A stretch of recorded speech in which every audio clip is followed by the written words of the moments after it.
Hey everybody, this is Brandon from Loud by Designs. I just wanted to do a quick little video here. I'm testing this acrylic style glass that I got off of Amazon for the LED etching or engraving. So far it's doing pretty well. I did have a spot right here. Not sure if you'll be able to see it too well, but a spot right here, it actually blew up and it cracked on the inside. So I don't know if that was a defect in the actual plexiglass or if I had it set to like 300 millimeters per second, and it got to that really, let me try to zoom in here real quick. It got into that really fine detail area right there. So I don't know if that was the cause of it or if the cause was too much power or anything like that. So I have like 6 of these. This is like the 3rd or 4th one that I've burnt just doing testing, because I did some other ones where I was doing the testing for what I thought was better for, let me see if I can get this in just a little bit better for the engraving. I had some of the better results around here, which was 300 millimeters per second at about 38. I think I did this at 300 millimeters per second, but I did it like at 40, because 44 at 300 was also giving me kind of, but I'm also now looking over here at 200 and at 20. So I might try that one next. May try 200 at 38, excuse me. But I'm not sure yet. It's going to be a lot of testing. That's a bad thing about doing this type of work, is you're going to go through a lot of test material at your expense. But once you figure it out, then you'll have less throwaway. Now you might have variables like where the temperature changes from winter to summer, changes things. So you know, you may run into that variable there, but like I said, I did other tests where, you know, you can see where the power got too high and starts to melt it, even warped it, you know, made it to where, so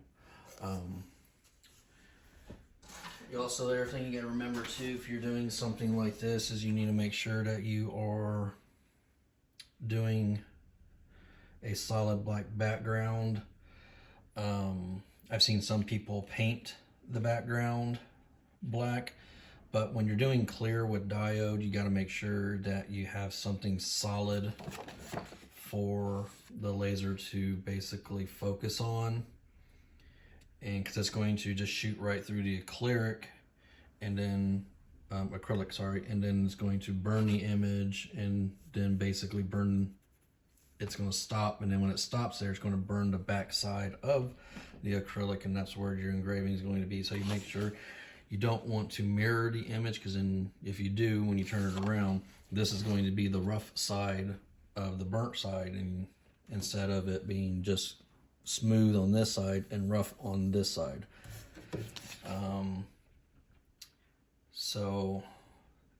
And then of course you want to make sure that when you do your testing, or when you do your depth, you want to make sure that you are pushing your depth meter or depth probe to this on a solid piece of wood. So you got your wood, you got this, and then you got your acrylic. You want to do your testing here, because this is where you're actually burning the image, is here.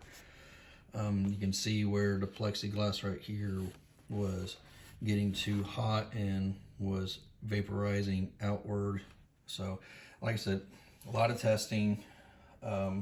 Every time you get a new product, new material, new thing, you got to do the test. So I realized that I misread the information, so I didn't get a RGB. I got this solid clear style one, and I wanted RGB.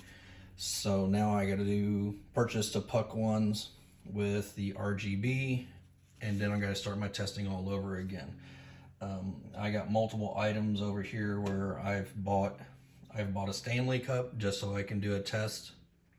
So that way, if anybody wanted me to do a Stanley cup, I have my testing readings on the Stanley cup.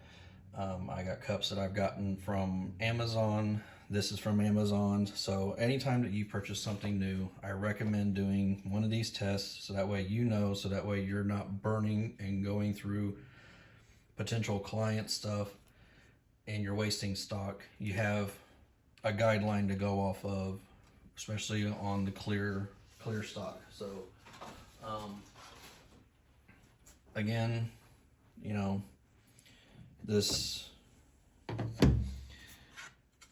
it turned out pretty decent. I'm actually happy with the result, except for just that one little spot there. I'm actually happy with the way this turned out. Of course, I need either to shrink this just a little bit or bring this up. I'll probably end up having to shrink it because it does almost get lost right here. But I mean, I'm actually happy with the result. Of course, if you want to make this brighter, you will sandpaper the edge of here, and then that's going to focus the light to become more in there. So I also would recommend that if you do that, to sandpaper this first before you take the backing off. Diode, most times diode will not cut clear, but it will cut the solid colors even at a 20 watt, and that's what I'm using. I'm using the S1 at a 20 watt. But so yeah, I mean, it engraves just fine. You just either got to paint this black or you got to put something solid black, just like for glass.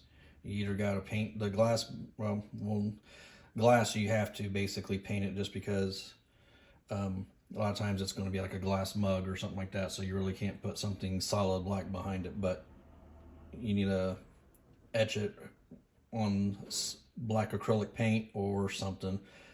I may do a test where I do the black acrylic paint on one of these and do this, because maybe the cardboard or maybe the cardstock is getting too hot.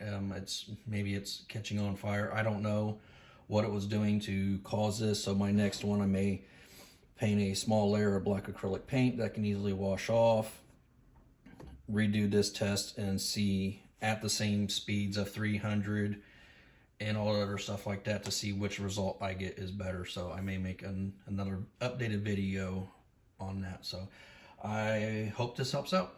Thanks.